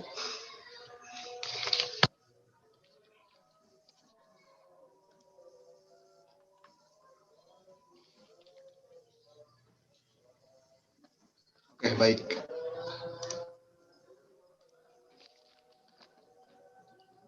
Tidak apa-apa ya, tidak semua yang mengaktifkan kameranya. Oke, demikianlah acara webinar pada siang hari ini. Terima kasih sekali lagi atas partisipasi Bapak Ibu. Mohon maaf apabila ada kata-kata yang kurang berkenan. Sampai jumpa di lain acara berikutnya. Saya pamit.